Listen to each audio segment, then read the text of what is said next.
In the future, humanity may leave the Earth behind and search for a new home in space.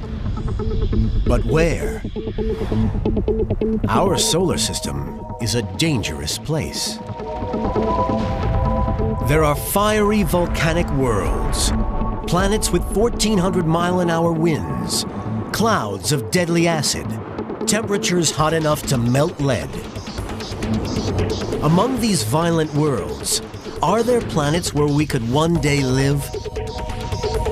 We're on a voyage to find out, to explore the planets in our solar system and beyond. Our mission, to hunt for new worlds, to find a place that one day we might call home.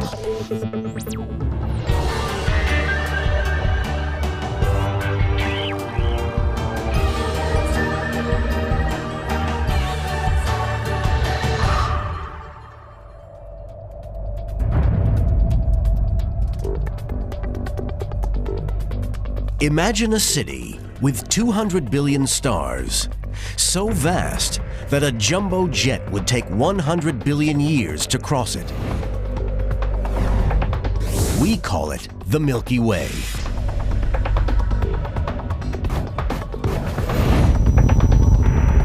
On the outer edges of one of 6 spiral arms is our own star, the Sun, and its orbiting planets.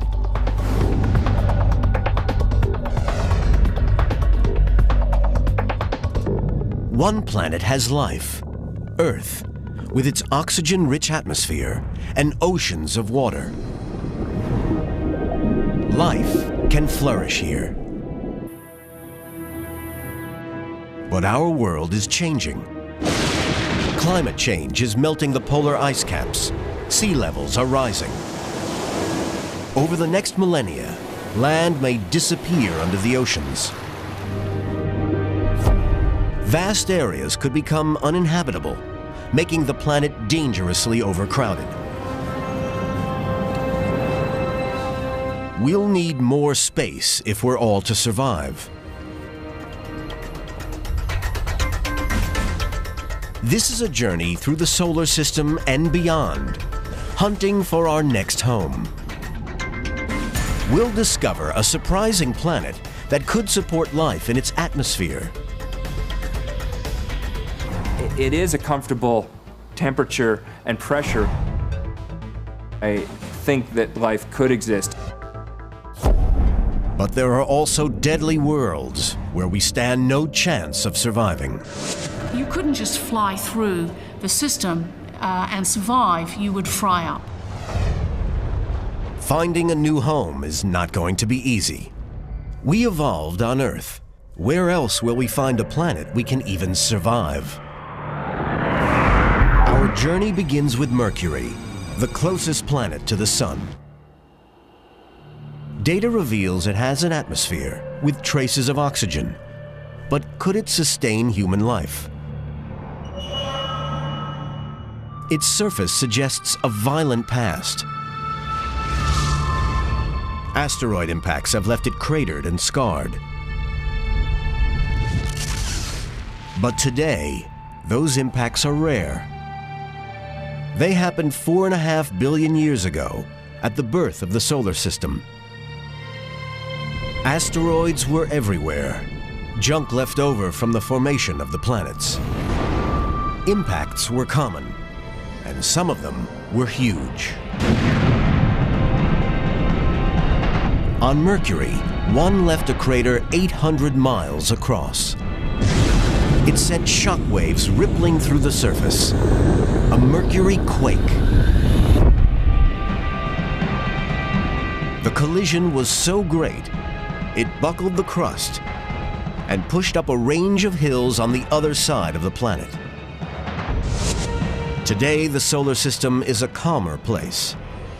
The problem with settling on Mercury isn't from the threat of asteroid strikes. It's temperature. Mercury rotates very slowly. A day here lasts 58 Earth days. The dark side faces away from the sun for so long the temperature plummets to a staggering 300 degrees Fahrenheit below zero. Around 3 times lower than the coldest temperature ever recorded on Earth. At the same time, the side facing the sun can hit a scorching 840 degrees, as hot as a blowtorch. A temperature so brutal that almost all Mercury's atmosphere long ago evaporated into space. What oxygen is left is extraordinarily thin. There simply isn't enough of it for us to breathe. There have to be easier places for us to survive. Maybe we just need to be further from the sun. The next planet out is Venus. Venus is a close neighbor of Earth, about 26 million miles away. It is shrouded in a thick atmosphere that completely hides the surface from view. Scientists used to think that would protect the planet from the sun. They imagined Venus's surface to be like early Earth, that tropical forests covered the land and oceans of water lapped the shores.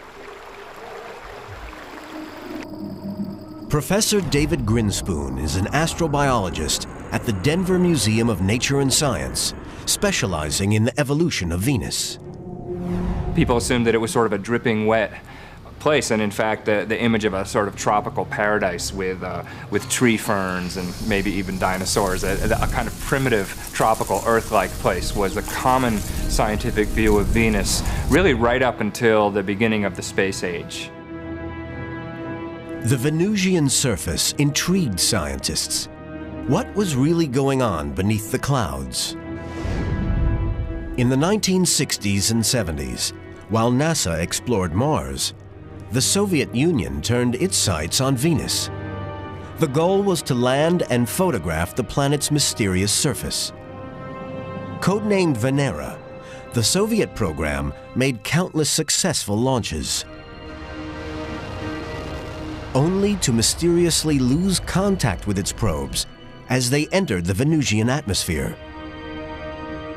But in October 1975, the team hit gold.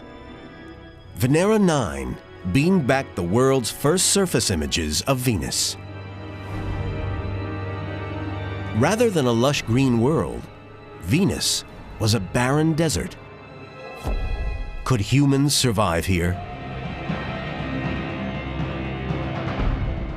Recently, astronomers have built up a detailed picture of Venus's atmosphere. Imagine a probe hurtling toward the planet. What would it see? 50 miles above the surface, it hits a thick layer of cloud. But this is no ordinary cloud. It's made of vaporized acid, corrosive enough to burn through steel.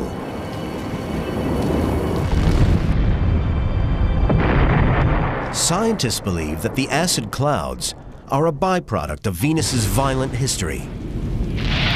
Gigantic volcanic eruptions blasted billions of tons of sulfur high into the atmosphere. There, it mixed with water vapor to form concentrated sulfuric acid. As the probe breaks through the upper atmosphere, it slows to make a low pass over the surface. The terrain is dominated by dormant volcanoes that tower 3 miles into the atmosphere.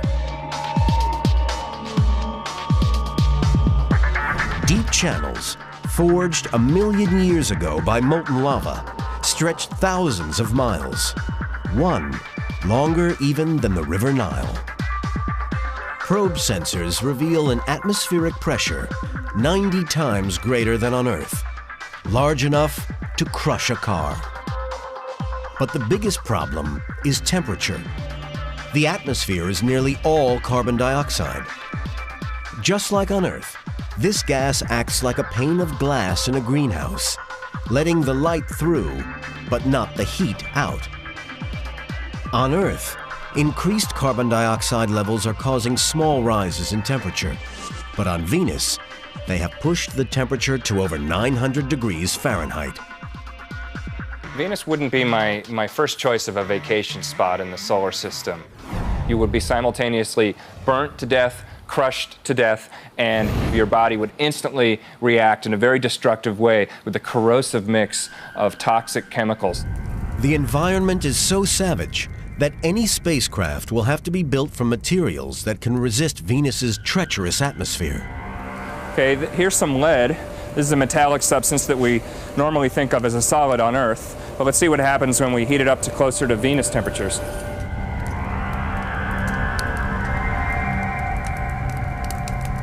You can see it's starting to melt right away.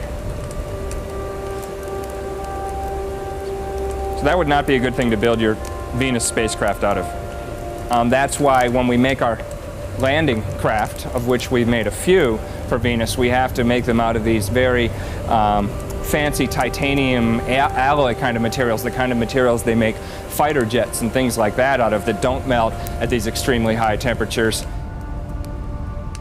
But surprisingly, although the surface is hot enough to melt lead, Venus may not be an entirely lifeless world.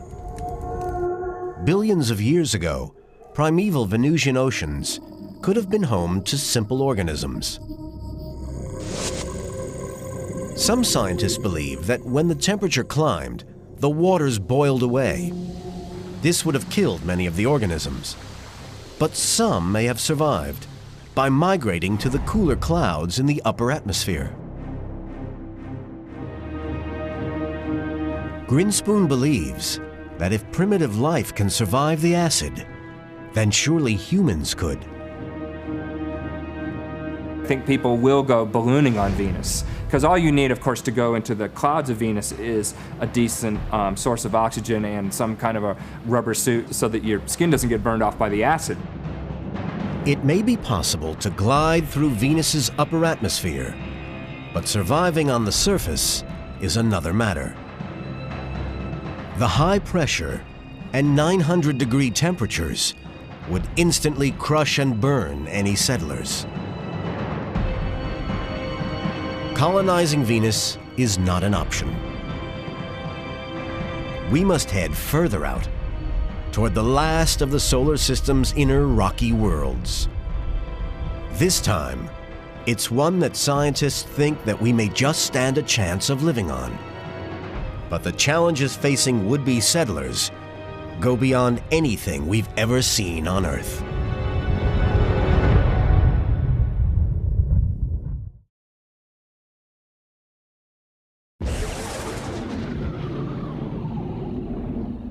Mercury and Venus can never support human life on any large scale.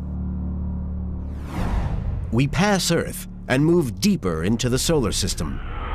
The next planet is Mars. Could we one day settle here? Mars is the one world that most resembles our own. A Martian day is almost the same length as ours. Mars has mountains, deserts, and gaping canyons, cut in the distant past by running water. Traces of that water may still be locked beneath the surface, but to reach it, we would have to face an ancient danger: radiation. 5 billion years ago, when our sun was born, it blasted high-speed, energetic solar radiation out across the whole solar system. And it's still doing it today. Without some sort of protection, we could not possibly survive. We were lucky. Our world developed a magnetic field. This shield deflects deadly solar radiation away from the surface. But Mars has no magnetic field, and that means no protection. Over many millennia, the solar radiation ripped the atmosphere from the planet. Mars's water boiled, and most of it evaporated into space. The surface became a barren desert.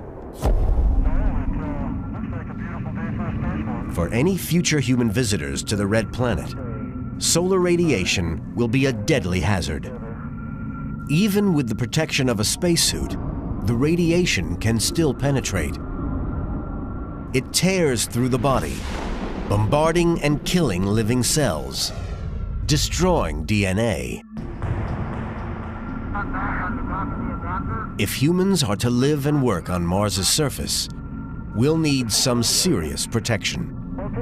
So scientists are developing drugs. Astronauts would take these specially designed enzymes to mop up the radiation. Martian homes would need shielding too. Scientists have developed a special form of polyethylene plastic, lighter and stronger than metallic shielding, yet just as effective.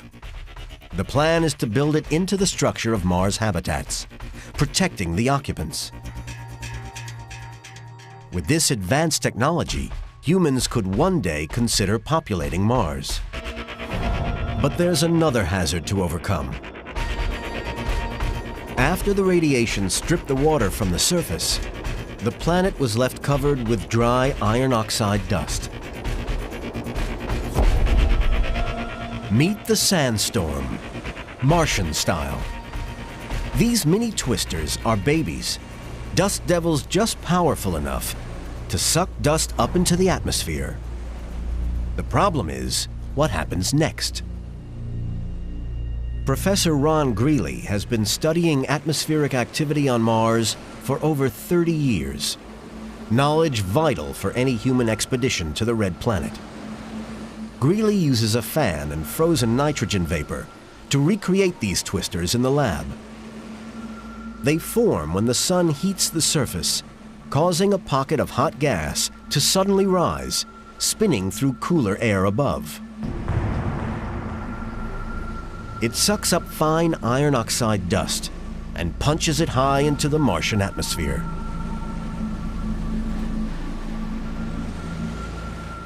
The dust devils range in size from about a yard across to features that are as large as a football field in diameter. These can be quite large. That dust has to go somewhere. Greeley believes the mini twisters could trigger much bigger storms. We do, in fact, see local dust storms that grow to global proportions, clusters of individual dust storms that eventually merge. The entire planet is enveloped in dust, and we can't even see the surface through that dust.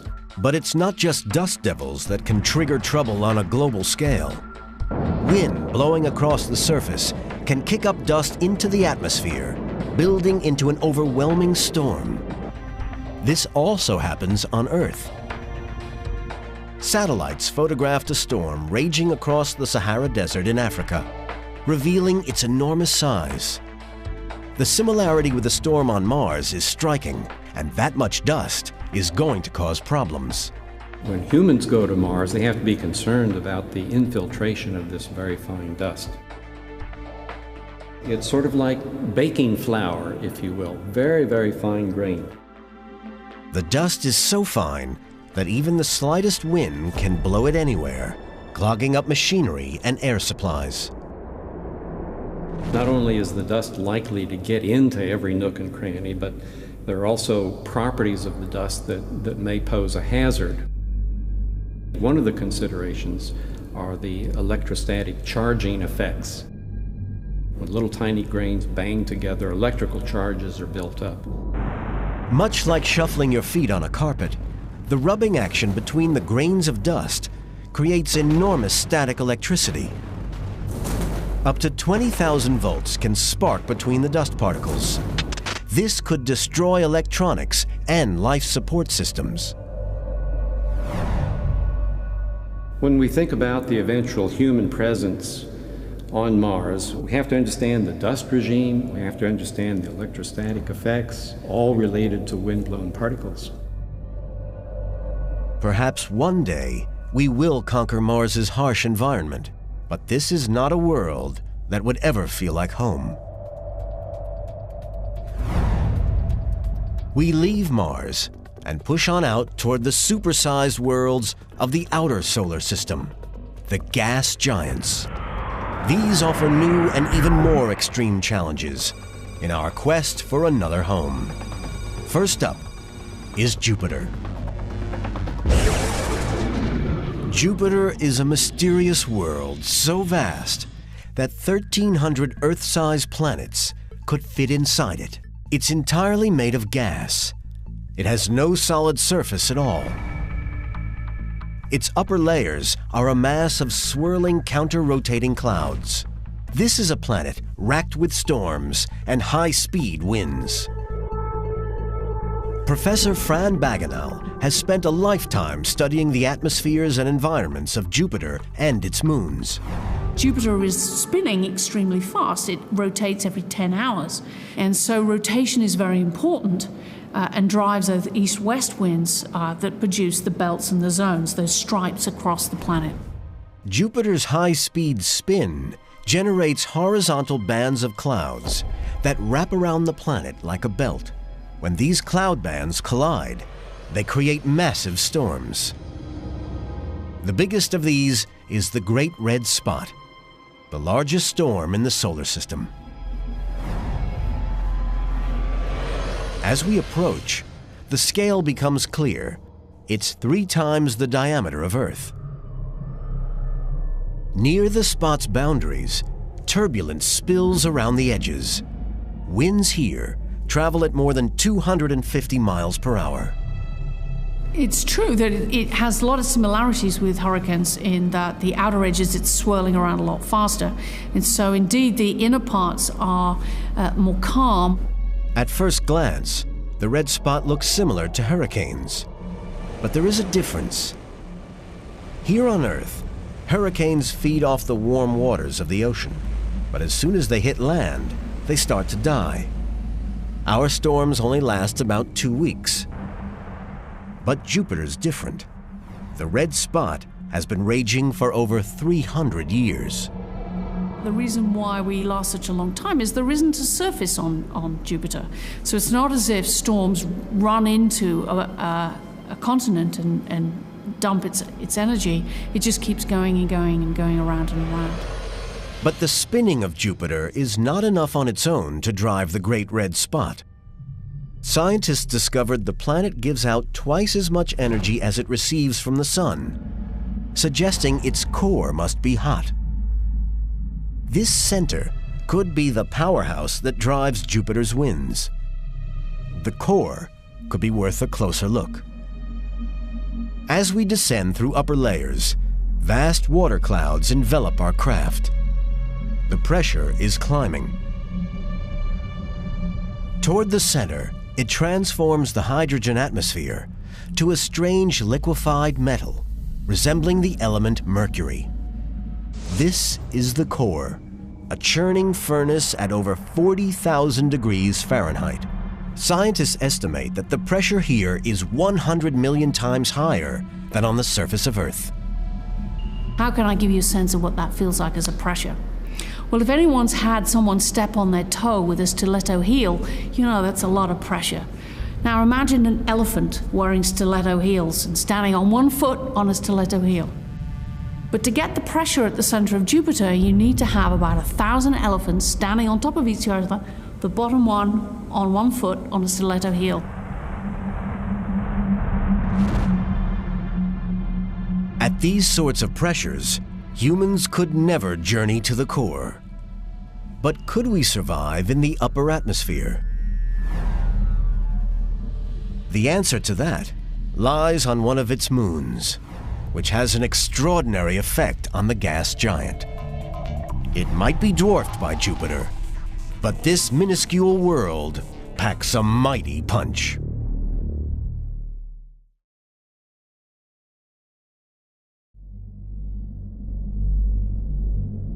Our quest for a new home has brought us a long way. We are 365 million miles from Earth, in orbit around the giant planet Jupiter. Could we survive here? Perhaps in the turbulent upper atmosphere? That depends on what's happening around us. On Jupiter, that means looking at its moons. Io is tiny, but it's the most volcanic body in our solar system. And living next to a volcano is never a good idea. Dr. Rosalie Lopez is a volcanologist. She's come to the Kilauea volcano range in Hawaii, one of the closest matches on Earth to Io's fiery surface.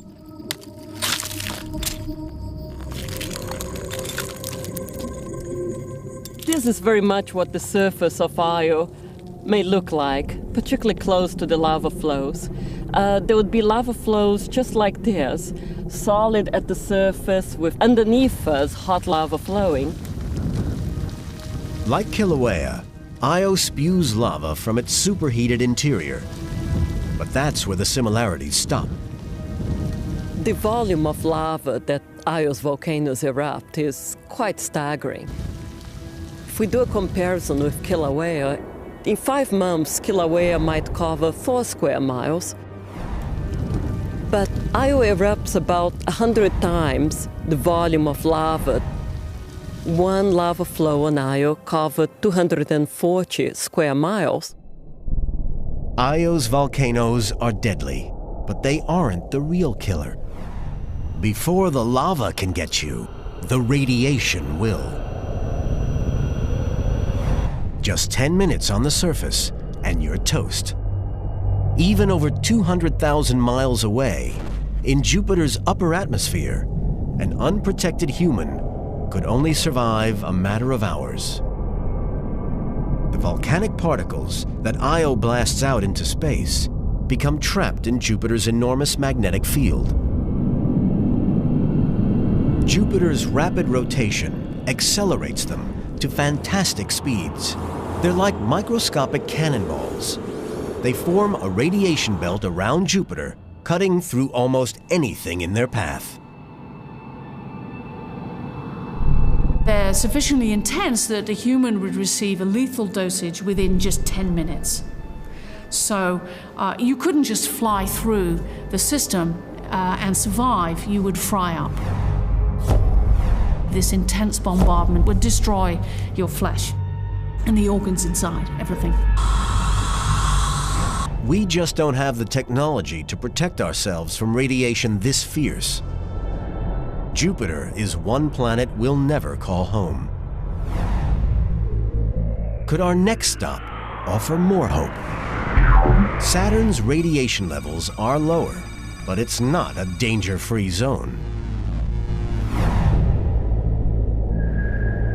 From Earth, Saturn appears almost featureless, but its appearance is misleading.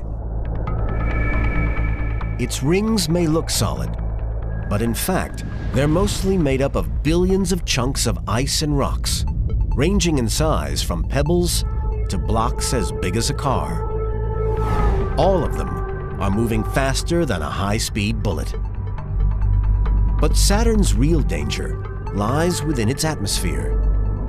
Like Jupiter, the planet has bands of high-speed counter-rotating winds.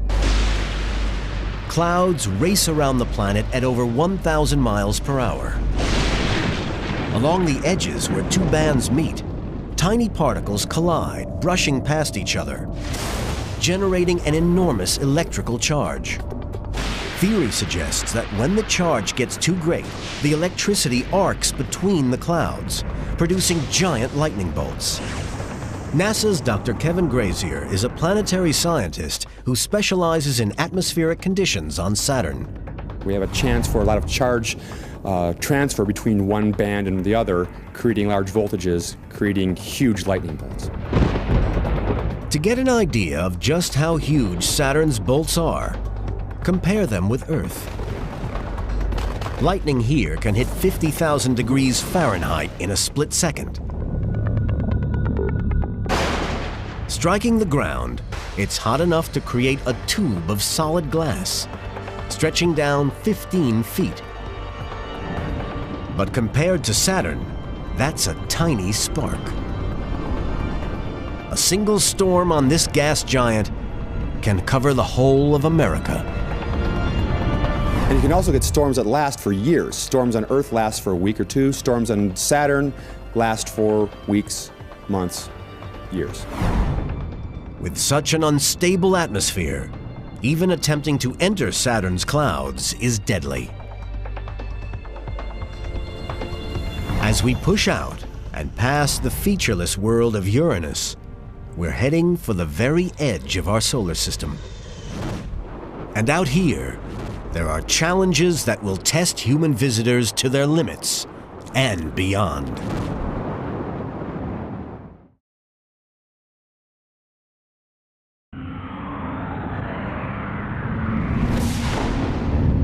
In the future, humankind will journey to distant worlds, searching for new planets we could live on. Next stop, Neptune. At over 3 billion miles from Earth, observing this gas giant is a tough job. So astronomers go high, very high, way above Earth's clouds and pollution to get a clearer view.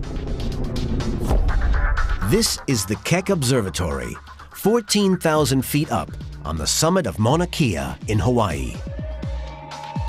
The telescopes here are so powerful, they could see a flickering candle on the surface of the moon. Dr. Heidi Hammel has been researching Neptune for over 20 years. Coming to Keck gives her the chance to study this distant world. We'd see a beautiful blue planet, but that blue is not water like on our planet. That blue is the atmosphere of hydrogen, a little bit of helium, and most important, a smidge of methane. Neptune may not have water, but it does have clouds. And these clouds allow Hammel to discover whether humans could survive this alien world. Standing out against the blue atmosphere, the clouds are easy to see. They form when methane freezes in Neptune's super-chilled upper atmosphere. The Keck telescope swings toward Neptune.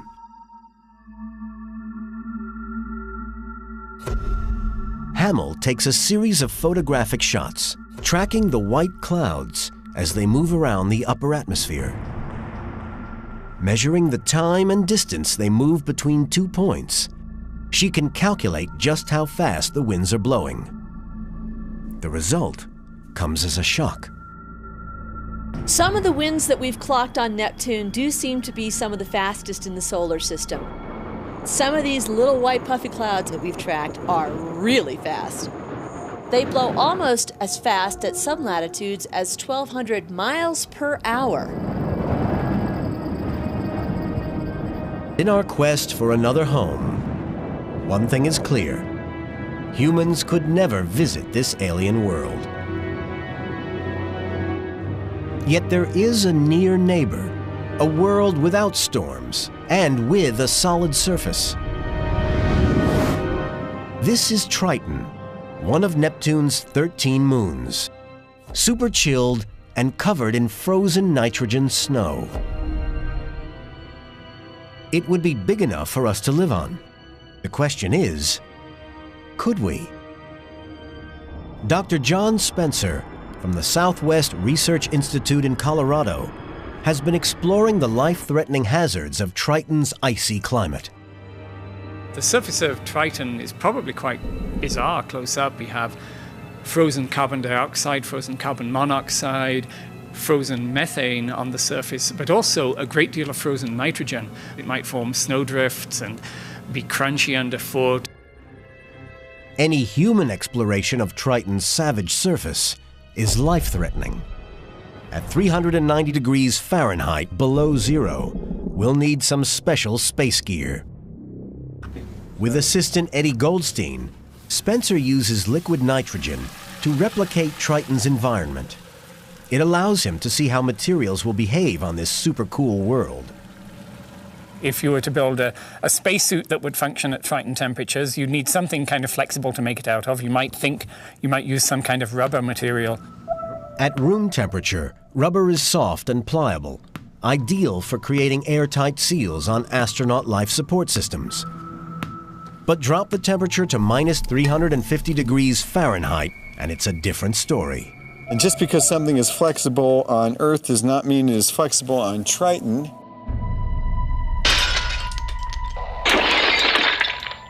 The rubber molecules are flexible at warm temperatures, but drop them into chilled nitrogen, they become rigid as steel. The rubber hardens and shatters like glass. I will drop it in. The search is on for materials that remain flexible at super low temperatures. Scientists are looking at familiar substances, fabrics that you may be wearing at this very moment. Could nylon be used in the super chilled world of deep space? And it's interesting because it's just as flexible even after it's cold. And it's not because nylon is anything special, it's because the nylon was woven into tiny threads. The secret of the nylon's flexibility lies in the weave. The fibers remain pliable because each strand is as thin as a human hair. So you might be able to make suits out of some material like this if you just treat it in a different way that takes into account this very unusual environment that we have out there. Even if humans do manage to walk on the surface in high-tech spacesuits, there is one other danger lurking beneath Triton's surface. What we see is these rather vague streaks, jets of material coming up from the surface. These dark marks are the clues to Triton's hidden menace. Beneath the frozen surface lie oceans of liquid nitrogen. As the sun warms the moon, the nitrogen turns to gas. This pressurized gas explodes as a geyser, blasting moon dust high into the atmosphere.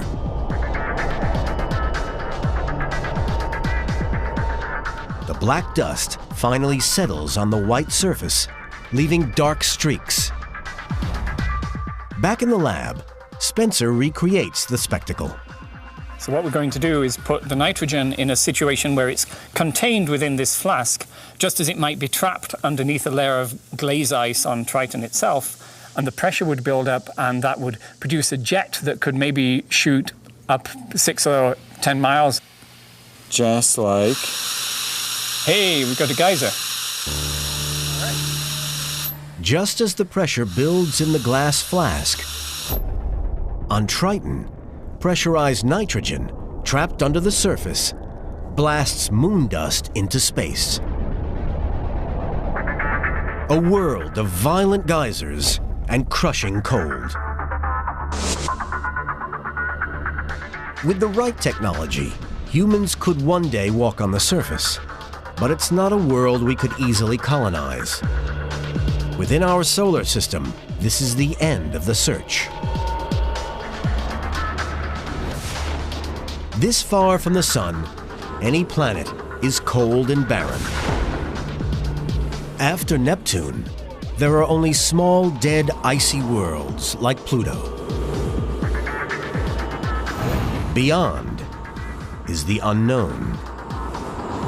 Out here, the possibilities are endless. And out here, perhaps we will one day find a place to call home.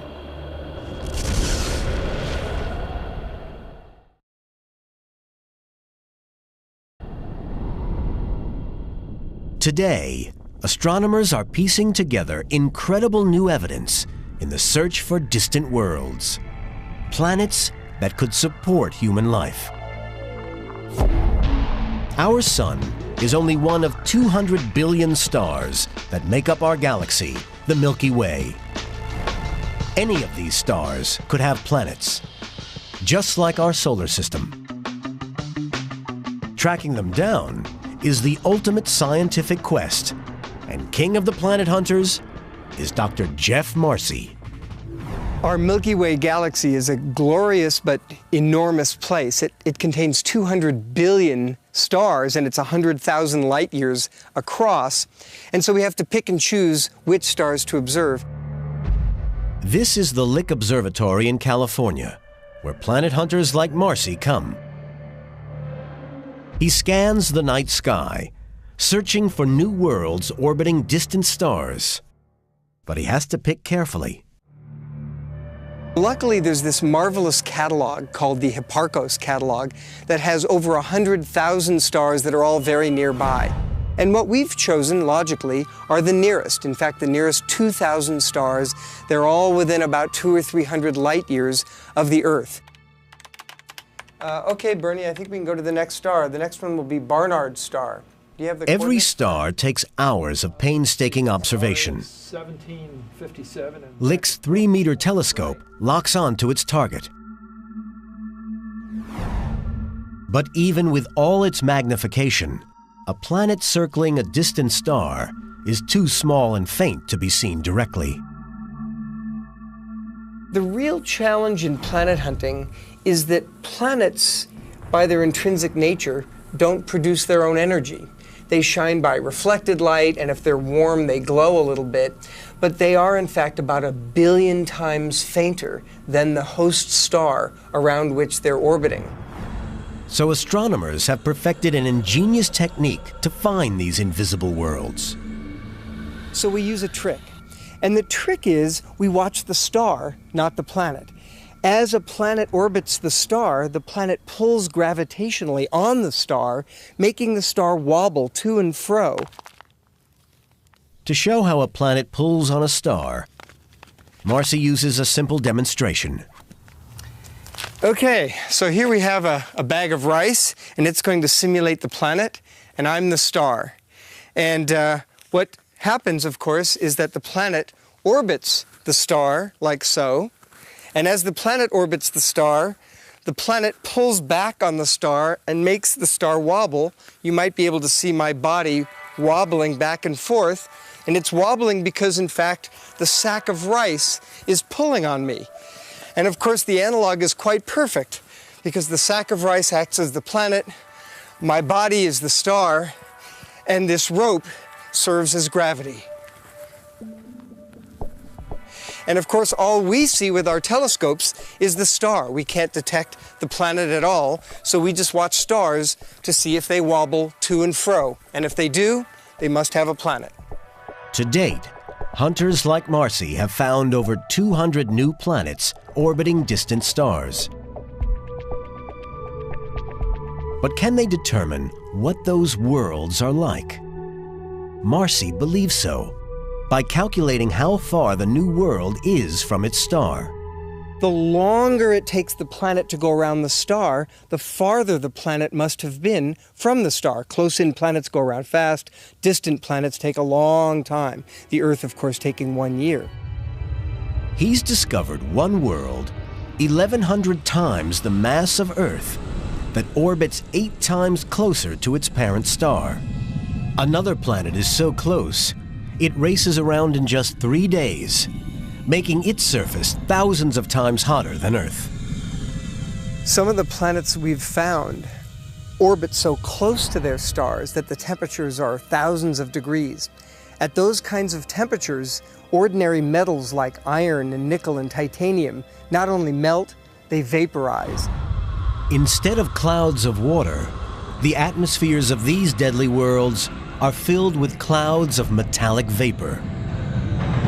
But Marcy's convinced that not all alien worlds are so savage. He's decided to look at smaller stars that burn less intensely. Could their orbiting worlds be more like Earth?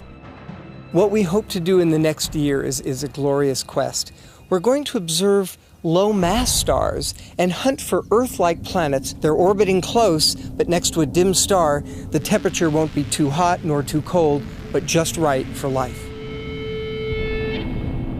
Out here, countless worlds are waiting to be discovered.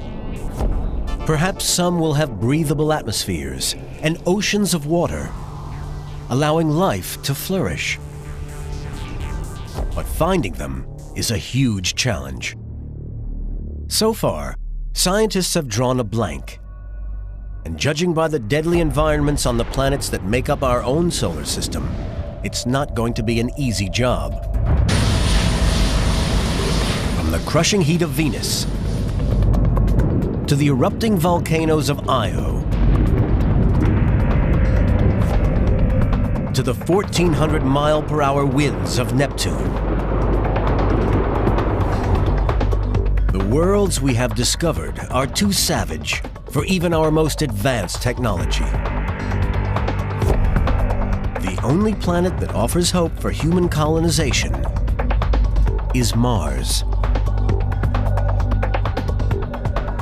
If we could overcome the dust and the solar radiation, one day we could live here.